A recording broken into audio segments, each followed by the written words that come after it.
আসসালামু আলাইকুম। আজকে তো এটা প্রথম আপনার ছিল সম্ভবত, আপনি বলেন যে আসলে আপনাদের যে অনাকাঙ্ক্ষিত ঘটনার কথা আমরা আগে থেকে জেনেছি, আপনি যে শান্তি সম্প্রীতি আমাদের মেয়র লুৎফর রহমান সাহেব বজায় রেখেছে, আপনি কি বুঝতেছেন কতটুকু শান্তি বজায় আছে? আমরা তো নির্বিঘ্নে আমাদের শ্রদ্ধা প্রদর্শন করতে পারলাম। তো আমার মনে হয় মেয়র লুৎফর সাহেব উনি যথেষ্ট পদক্ষেপ নিয়েছেন, আমরা শান্তিমতো আমাদের শ্রদ্ধা নিবেদন করতে পেরেছি।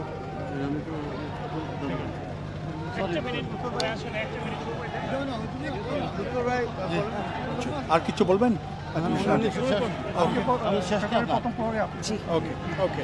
আমি আমার শুভেচ্ছা, মাই রেসপেক্ট এবং দোয়া দেওয়ার জন্য আমি আসছি।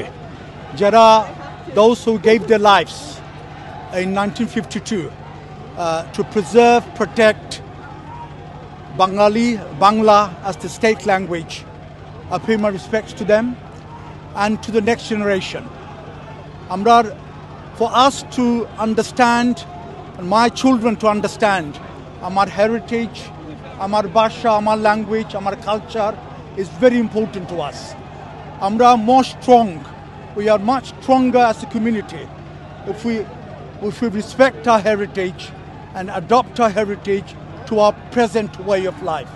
Amra shobai aschi to deliver this event peacefully, and all my respect to our residents, our guests, and to you, ladies and gentlemen of the media, for supporting us, making this event a peaceful event. Thank you. And my regards to the new Bangladeshi High Commissioner to represent Bangladesh at Altabali Park. Thank you.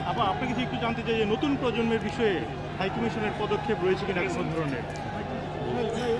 প্রথমে বাংলা ভাষা, বাংলা সংস্কৃতি সম্পর্কে। আজকে ভাষার দিন, ভাষার জন্য আত্মত্যাগের দিন। প্রথমেই আমি ভাষা শহীদদের, আমি যেটা বলছিলাম যে আজকে ভাষার জন্য আত্মত্যাগের দিন, তা আমি প্রথমেই ভাষা শহীদদের প্রতি গভীর শ্রদ্ধা জানাচ্ছি এবং শ্রদ্ধা জানাচ্ছি জুলাই অগাস্টে গণঅভ্যুত্থানে যারা নিহত হয়েছেন তাদের সেই সকল শহীদদের প্রতি।